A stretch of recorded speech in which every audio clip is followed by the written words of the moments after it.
Good morning, my fellow yogic travelers. I'm mighty glad to be alive today, and I hope that you are too, as we continue to live, laugh, love, learn, linger, live the life we love. It's Friday, so it's a PowerPoint presentation. This one is called Dharma, the overarching harmony, the cosmic law, the Tao, the Ma'at, the Torah, the way, call it whatever you want. But the first idea is stories are medicine. All these old teachings are stories, and I'm a keeper of the old traditions. So this is like going into a psychological, archaeological dig. Ready? Let's do it. First thing to realize is the ruins of the human world long gone, long overdue.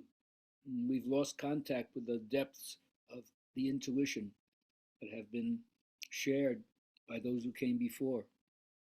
The Greeks called the muses, the ones that teach you about art and history and poetry. So we're starved for that song, starved for the soul memory. It's our job to bring that back into life.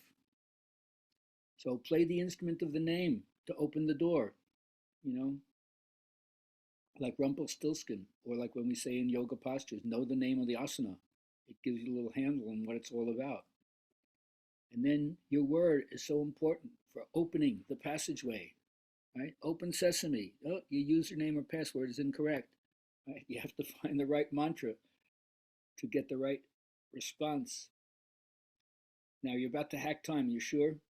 How much time you want to spend on your phone, how much time you want to spend on the computer, how much time you want to spend in reality, not that in the computer or on the phone isn't reality, but it's through technology. How about just your sensate experience without the extension of that? Because from neglect and over domestication, the surrounding culture doesn't help you understand anymore what's real, which is what's going on in the heart and relationships. Love these old quotes. The kingdom of heaven is like a treasure hidden in a field. He who finds it hides it, and in his joy goes and sells all that he has and buys that field. Or the parable of great price. Again, the kingdom of heaven is like a merchant in search of fine pearls. When he finds a single pearl of great price, he goes out and sells all he has to buy it. When you get turned on to spirit, stop the world. I'm not going on any longer without it. Once you find this, you want to keep it for good. But then if you have the pearl of great price, what's the sense of keeping it? Isn't it better just to give it away? So you get in touch with what I call the wild man, the green man. Doesn't mean you're savage. That's my old definition. The savage man is unconscious of their own wound, and so they end up wounding other people to psychologically keep their wound in front of them. Whereas the wild man is really aware of their own wound, deals with it within, and they don't need to put their negative energy on other people.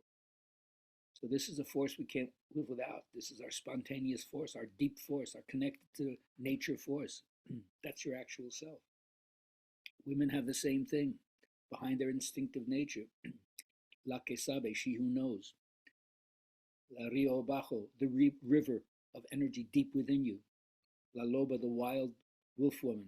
Or la huesera, la tepacera, the woman who resurrects the bones of the animals and brings them back to life with her mantras. Now, one of the riddles to solve is how so much of the transmission happens in nature, in the places where one type of energy moves into another. So the desert, the forest, the mountain, the ocean, the plains, the landmass moves to another landmass. It's psychologically telling you that you're about to shift your consciousness into another way of looking at things. And of course, spirit is the center in all of those shifts. Just because you discover your wild energy and you know how to go into nature where there's nothing but nature, nothing that human beings have made, it doesn't mean that you're going to lose your primary social responsibility. You won't become less human, quite the contrary. Real integrity, caring for other people will happen once you make the understanding that spirit is everything and you want to share that with everyone. Each person is one of a kind, customized to the extreme, just like your fingerprint. Everything about each person, the way you dress, the way you comb your hair, the way you hold your fork, the kind of color coordination you do, everything you can think about, everybody's one of a kind. It's a unique thing to realize when you see other people. First, recognize it in yourself, and then to the extent that you can, delight in other people. All right. The whole path is learning how to make things visible in a down to earth way. Oh, something tells me this won't be the last time that I bring you back down to earth. Hmm? Some things repeat, don't they? I'm really into fairy tale forensics.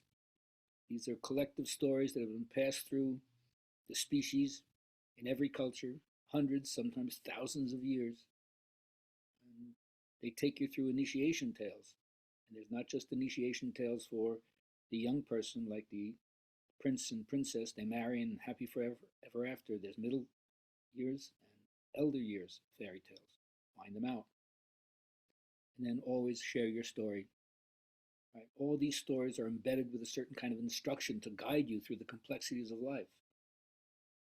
But the most important thing is for you to share your own story. And the complexity of your own life is like a Zen koan. Your life is the koan, insoluble through your left brain, but you can't get away from it. So tell your story and dream that someone was putting your foot on their encouragement and steadying you so you could stand on their shoulders and see further than them. And as the old statement goes, a dwarf standing on the shoulders of a giant may seem farther than the giant itself. But I say, don't just stand on the shoulders, look from a different angle. So, what has been bequeathed to us is all of this information. I hope you find your way to use it. Until then, have a great weekend, and we'll see you next week.